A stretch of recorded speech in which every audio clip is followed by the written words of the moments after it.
Anecdote. Papa, regarde, le rhino prend son bain. Le père. Tiens, il n'a pas de gel douche. On lui en apportera la prochaine fois. Mais papa, les rhinos n'utilisent pas de gel douche.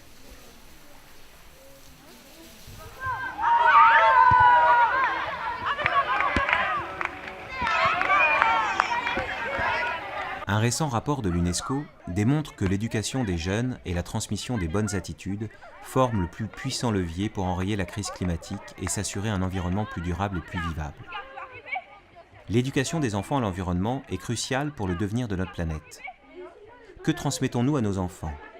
Quels sont les exemples que nous leur donnons dans nos pratiques quotidiennes ? Et eux, les enfants, que savent-ils que nous ignorons encore ? Que pourraient-ils nous apprendre ? Alors, bonjour déjà à tout le monde. Est-ce que vous avez passé une bonne soirée hier soir avec nous ? Oui, on a fait le pont d'Arroute, bien avec le petit pont d'Arroute qui s'est réveillé devant nous. On allait au manoir. Oui, le petit pont d'Arroute. Même les tableaux bizarres. Je suis contente que vous ayez passé une bonne soirée. Alors, vous vous rappelez que mardi on a parlé de l'eau. On s'est dit que l'eau c'était une ressource naturelle qui était importante. Vous vous rappelez combien il y a de pourcentage d'eau douce sur la Terre ? 3%. Non, déjà. Et du coup, est-ce que ça veut dire qu'elle est potable ? Non. Donc ce matin, je vais vous montrer un exemple de système qui nettoie l'eau. Et on va faire des petites analyses pour que vous puissiez voir, selon les différents bassins, au fur et à mesure, l'eau qui est nettoyée par les êtres vivants qui sont dedans. Suivons par exemple le trajet d'une goutte d'eau. Non pas d'une goutte, mais de ce groupe d'enfants-là qui vient suivre cette petite goutte. Ils se sont installés pour une semaine de classe du dehors à l'école Nicolas Hulot. Il faut laisser la bandelette une vingtaine de secondes. En fait, les deux cases qui correspondent au nitrate, c'est les deux premières. Ils se préparent dans leur dortoir lorsque Agathe a envie de faire pipi et se rend aux toilettes. Son corps s'est nourri des sels minéraux de l'eau qu'elle a bu, s'est hydraté, et l'eau s'est chargée de déchets avant d'être évacuée. Alors donc maintenant, on va prendre notre matériel. Je veux bien un coup de main pour que vous nous aidiez à porter tout ça. Non, attendez. Une fois la chasse tirée, le pipi d'Agathe se mélange avec l'eau potable du réservoir pour, après maints et maints détours par les méandres de la plomberie, rejoindre l'eau savonneuse de la douche de Nicolas et l'eau de vaisselle des bols et des assiettes du petit déjeuner. Et également les eaux usées du rhinocéros, des loutres, des phoques, l'eau de pluie, il pleut beaucoup dit-on en Bretagne, celle de l'arrosage des champs, qui aura été filtrée par la terre, aura nourri les cultures et se sera chargée d'ajouts divers faits par les hommes pour que ça pousse mieux, plus vite, à eux. Et aussi celle dont le grand-père d'Agathe s'est servi pour nettoyer sa voiture et celle de la machine à laver les draps de l'école. Super bon. Oh, ça sent super bon. alors, C'est pour ça que je vois du papier. elle arrive par où l'eau là ? En fait, ça c'est l'urine. Elle arrive par là, pas que. Dans cette eau-là, il y a donc toutes les eaux usées par les humains au niveau du parc. Donc ça, c'est ce qui s'appelle le dégrillage. De temps en temps, il faut faire ça. Là, il y a du caca. Remonter. Qui a fait caca hier ? Qui a fait caca Moi, j'ai pas fait caca hier. Qui a fait caca hier ? Voilà. Ni lundi. D'un coup, ça pue. Remonter, du coup, tout ce qui pourrait...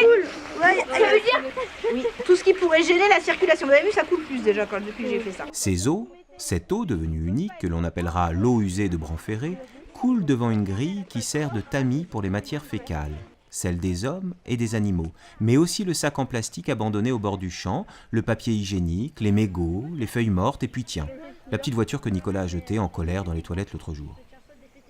Après la grille, voici une première soupe, trouble, mousseuse, et que vous trouveriez nauséabonde, qui arrive dans un premier bassin.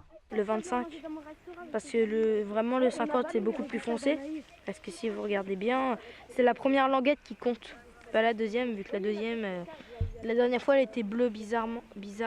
Là, de micro-organismes se mettent à l'œuvre pour purifier, oxygéner, nettoyer, faire baisser les taux de nitrate ou encore l'acidité de l'eau. Elle est déjà moins, l'autre a été plus verte dans l'autre bassin. 17, 18, 19. Remue là un peu. C'est bon. Et Nora ? Genre c'est où prélèvement 1, c'est ça. C'est le 2, nous. On est là. Là, nous on est en 2. Et ça représente quoi le rose là ? C'est des nitrates. Voilà. On doit aller examiner les deux autres bassins. Merci Fanny, je recopierai mon plus tard. Ah mais en fait c'est... Tu peux me montrer Fanny? De nitrate. Nitrate, là c'est écrit là. N-I... Bref, tu m'as compris. J'ai franchi. Ces algues planctoniques, ou microphytes, et des bactéries se développent en consommant la pollution azotée et phosphatée. Alors l'eau elle est verte? Bassin après bassin, ils rendent l'eau plus claire, plus liquide, plus pure et moins odorante, aidés des végétaux aquatiques présents sur les berges qui permettent une épuration plus poussée. Moi je dirais c'est au 2. Au 2. Plutôt au 2 ou au 5. Ouais, 2,5. Pour l'entour 2 et 5. Ouais, 2,5. Moi j'aurais dit 2 et 5.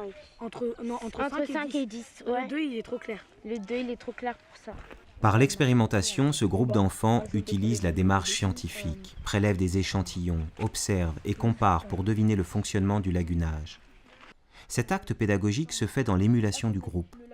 Le terrain se fait lieu de conciliation entre l'école et la vie, où la nature est la meilleure pédagogue. Moi j'ai entouré 10 et 5 en même temps. Mais 2 c'est trop clair. Voilà, comme ça on est d'accord. Voilà, on est tous d'accord? Ouais, 10 et 5.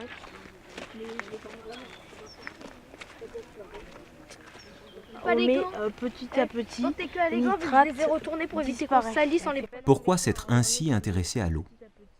Son importance comme élément commun, constitutif des hommes, des plantes comme des animaux, nous place dans un contexte véritablement universel. L'eau potable est une ressource cruciale dans certains pays, sa répartition étant extrêmement inégale sur la surface de la planète. Si en Bretagne sa présence est tellement évidente que nous serions tentés de ne plus y faire attention, il n'en va pas de même partout. Agathe, Nicolas et leurs copains la découvrent ensemble comme un milieu de vie, une ressource fondamentale. Alors, là c'est celui-ci. Donc là, l'eau arrive du bassin qui est derrière, continue à couler, et puis elle s'écoule avant de ressortir ici. À la fin de ce procédé naturel inventé par les Romains que l'on appelle lagunage, notre goutte d'eau ira avec ses milliers d'autres compagnes rejoindre le ruisseau. Traitée, elle redeviendra de l'eau potable, disponible à nouveau au robinet, dans le réservoir des toilettes, la pomme de la douche ou le tuyau d'arrosage des phoques. Celle-ci, c'est celle juste avant que ça retourne dans le ruisseau. Premier carré, celui qui est tout en haut. Il est blanc. Ça ne veut pas dire que l'eau elle est potable. Ça veut dire qu'il n'y a plus de nitrate dedans. Après, pour la rendre potable, il y a encore d'autres petites choses à faire.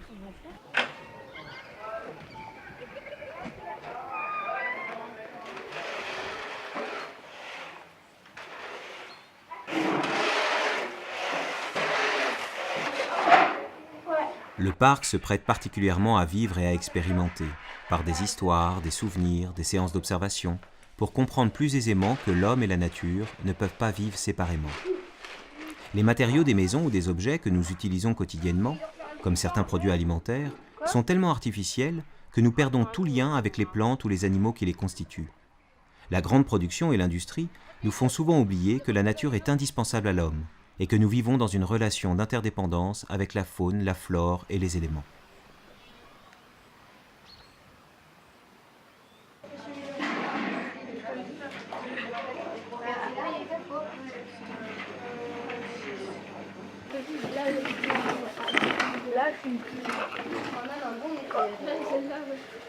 Les kiwis et le fenouil. Ah non, on n'a pas vu ça. Oui, on est mercredi.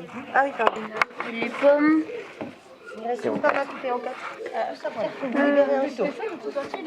Et du salade en 2, c'est ça? Oh là là! Les salades sont bonnes. Les salades, vous prenez dans le seau blanc, les garçons. Si vous voulez votre carotte, vous allez pouvoir la couper. Vous allez pouvoir la mettre. Et en deux.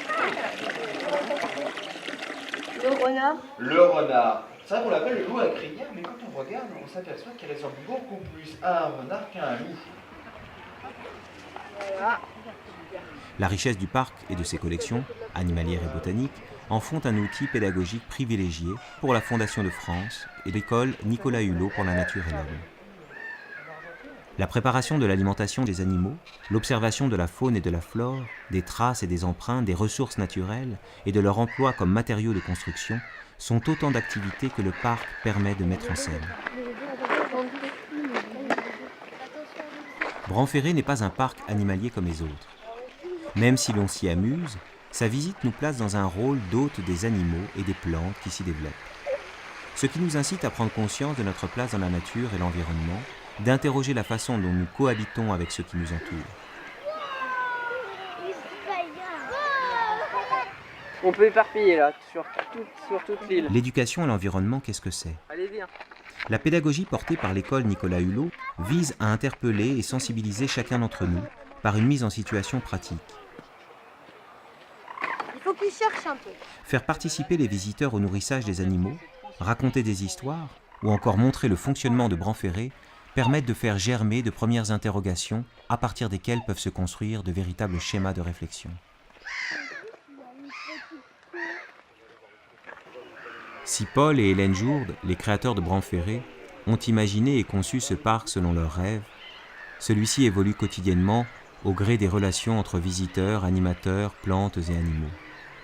Le devenir du lieu sera confié aux enfants d'aujourd'hui qui, adultes, continueront son développement selon leur attention à la terre, à l'écologie et au paysage.